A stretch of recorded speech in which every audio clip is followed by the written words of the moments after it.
আলুগুলো লাল লাল করে ভাজা হয়ে গেছে, এবার উঠিয়ে নেব। পেঁয়াজটা ভাজা হয়ে গেল, এবার মশলা দিয়ে দেবো। এই যে মশলা পেস্ট করে রেখেছিলাম এটা দিয়ে দিলাম। এবার জিরার গুঁড়ো দিয়ে দেবো, জিরা পেস্ট করি নেই, গুঁড়ো জিরাই দিই।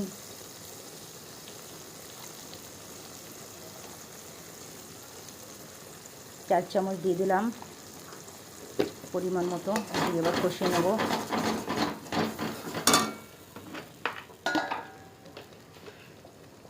লবণ দিয়ে দিলাম স্বাদ মতো।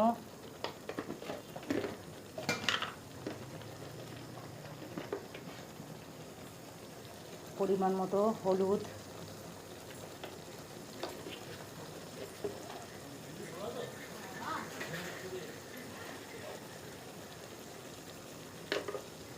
এবার এটাকে মশলাটাকে কষিয়ে নেব ভালো করে। টমেটো দিয়ে দিলাম, টমেটো দিয়ে একটু কষিয়ে নেব।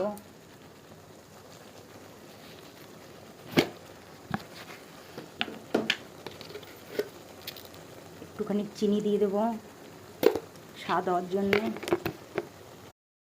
দেখো বন্ধুরা, মশলা কষানোর থেকে দেখো কীভাবে তেল বেরিয়েছে। মশলাটা কষানো হয়ে গেছে, এবারে চিকেনটা দিয়ে দেবো। এক এক করে চিকেনটা সব দিয়ে দেবো। এটা কী বলো তো, গিলে মেটে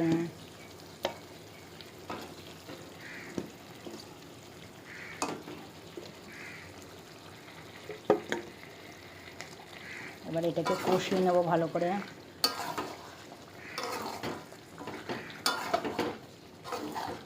দেখতে থাকো, সব কাঁচা লঙ্কা দিয়ে করলাম, পাকা পাকা কাঁচা লঙ্কা।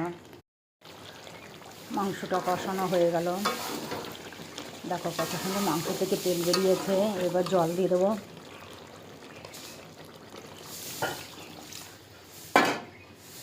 জল দিয়ে দিলাম।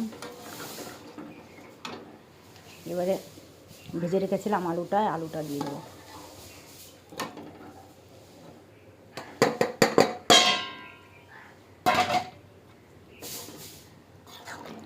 এবার ঢেকে দেবো 10 মিনিটের জন্যে। মাংসটা কষানো হয়ে গেল, দেখো কত সুন্দর মাংস থেকে তেল বেরিয়েছে। এবার জল দিয়ে দেবো।